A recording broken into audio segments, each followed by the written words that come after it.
We're broken and barely alive. That's how investigators describe Malinda Hoagland, the 12-year-old Chester County girl police say died after months of evil, abuse, and torture. Malinda's father and his girlfriend were arrested in May in connection with her death.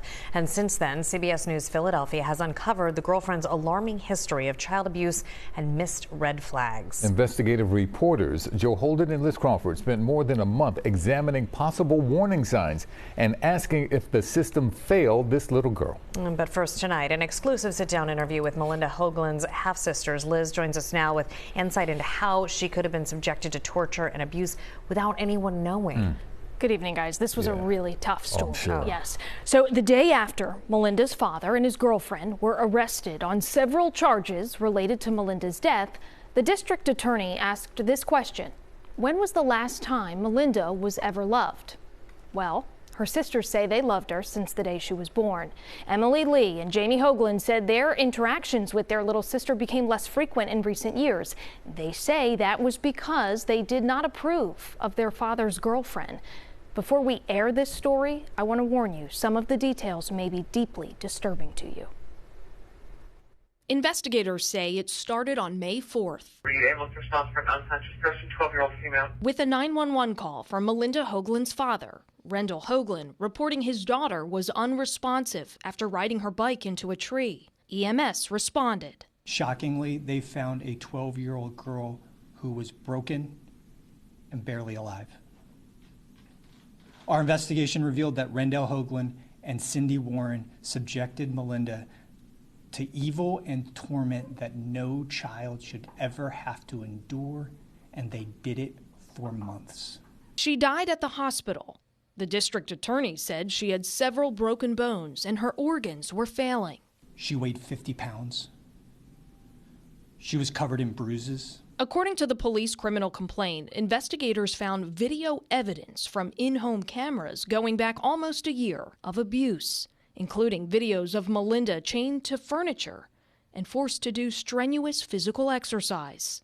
CBS News Philadelphia has not seen the videos. The affidavit says Cindy Warren can be overheard telling MH, "Keep moving and don't look for breakfast or lunch tomorrow because you're not getting it. And you won't get dinner either because I'm not getting up." More from the affidavit, quote, "A video on 2/12/24 at 1:23 a.m. shows MH chained to the table, sleeping on the bare floor. Additional videos from this date show the child chained to the air hockey table and forced to walk in place while crying." Those videos showed that Malinda was ankle cuffed to furniture and verbally berated by the defendants through that in-camera speaker system. And they showed that she would be punished for perceived slights by being denied food, sometimes for days. Details like this haunt Emily and Jamie Hoagland, Malinda's older half-sisters who lived in the Lehigh Valley, almost 2 hours away from Malinda.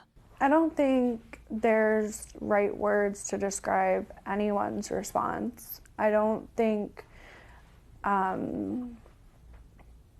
there's no way to describe it. There's no way to feel. The sisters said they became increasingly cut out of Malinda's life, starting a few years back when Emily said she questioned Cindy Warren's background.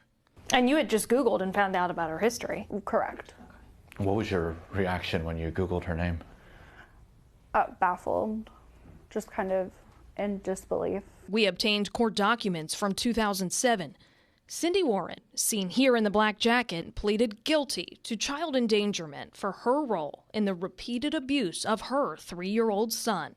The affidavit of probable cause in 2007 says an anonymous tip came in that the 3-year-old boy is covered in bruises, doesn't talk because he is abused, and is locked in a bedroom for days at a time. Cindy Warren's then-husband, McKinley Warren, was also charged.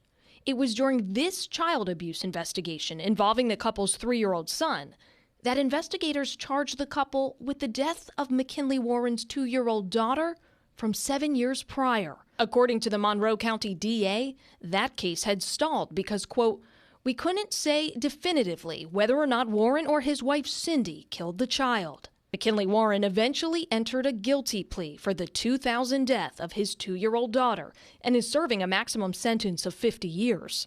Cindy Warren testified against her husband, and charges against her involving her stepdaughter's death were dropped. However, Cindy Warren pleaded guilty to child endangerment involving the couple's 3-year-old son. She was sentenced to 3 to 7 years in prison. Years later, she started dating Rendell Hoagland, Malinda's father. His older daughters say they brought up their concerns. So when you shared with him some of the details that you came across, what was his response? There wasn't much of any. It was just kind of like a, we don't talk about that. Emily says she became estranged and hadn't seen her father or Malinda in years. Jamie tried to stay in touch and last saw her little sister about a year ago. She says their visit together was short. I asked her questions about how she was being treated. She didn't give off any signs of, she was content. Nearly a year later, the unthinkable. The sisters say they're still processing and grieving. I think we all go through phases that if we would have looked a little harder into this, would it be different? Not only, is it a loss of our baby sister, but it's also the loss of our father and processing our father and another individual's actions. The women say they're now focused on remembering the happy times with their little sister and pushing for better laws that prevent this cruelty from happening to another child. What happened was absolutely evil, but it doesn't stop there. We're not going to stop there. This is not the acceptable end. Now, it is important to note that we did reach out to Malinda's mother. I talked with her sister, who is also her power of attorney. She said Malinda's mom has MS and lives with assisted care, and that she last saw her daughter close to a year ago. Prior to her failing health, she said Malinda's mom had primary custody of her daughter. Now, we've now told you about the cruel details surrounding Malinda's death and how she came to live in the same house as Cindy Warren, a woman with a child endangerment conviction. My colleague, Chief Investigative Reporter Joe Holden, uncovered other potential warning signs that could have saved Malinda Hoagland. And yesterday, he confronted Cindy Warren face to face. Did you torture her? Did you chain her to an air hockey table, ma'am? From school staff to social workers, he will explain how things went tragically wrong. Part 2 of our investigation airs tonight on CBS News Philadelphia at 11. Wow. I had to take a deep breath after that. Wow. Pure evil. Liz, thank you.